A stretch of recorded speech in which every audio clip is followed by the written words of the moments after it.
Dad yelled, "If you're so smart, then pay your own bills." So I moved out that night. A month later, he called me in a panic. "Why is the power off?" My response left him speechless. I've always been the responsible one. My younger brother Jason coasted through life with Dad's endless support while I worked 2 jobs through college. Every family dinner ended with Dad lecturing me about my career choices while Jason played video games in the basement rent-free at 26. Last month, I suggested Dad should start retirement planning. He was 62, still working construction, no savings. His face turned red. "If you're so smart with all your fancy ideas, then pay your own bills." The table went silent. "I do pay my own bills," I said quietly. "I have for 8 years. Dad slammed his hand on the table. "Then why are you here? If you're so independent, go be independent somewhere else." I stood up, grabbed my jacket, and walked out. By 11 p.m., I'd called my landlord and moved into my apartment 3 weeks early. That night, I packed everything. Mom called crying the next morning. "Your father didn't mean it." But I was already at my new place. Tell Dad I took his advice, then I hung up. What Dad didn't know, for the past 3 years, I'd been paying several of their bills. The internet, $85 monthly. The premium cable package Dad loved, $140. His truck insurance that he thought was surprisingly affordable, $230. The lawn service Mom insisted on, $180. Even the pest control, $95. I'd set everything to autopay from my account after Dad had a health scare, and Mom confided they were drowning in bills. I never told them. I just quietly took care of it. Week 1 after moving out, I canceled every auto payment. Internet, cable, insurance, lawn service, pest control,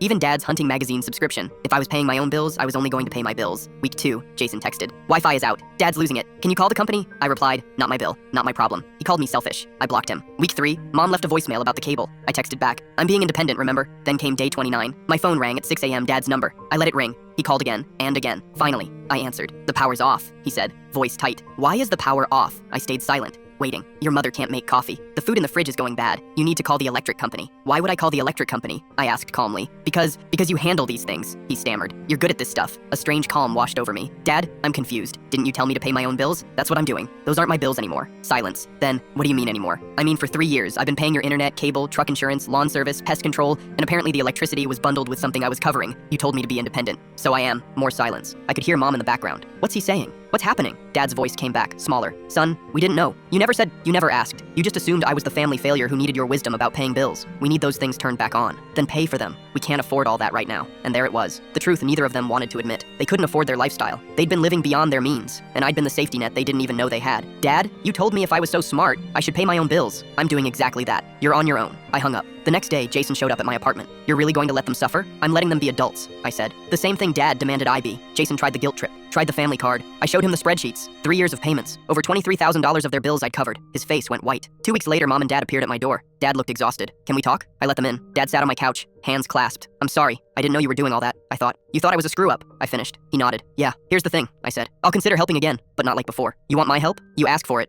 With respect. And Jason contributes too." Dad looked at Mom. She nodded. "Fair," Dad said quietly. "It's been 2 months. They're on a budget now. Jason got a job and pays rent. Dad started that retirement fund. We have dinner sometimes. But now when Dad gives advice, he asks about my life first.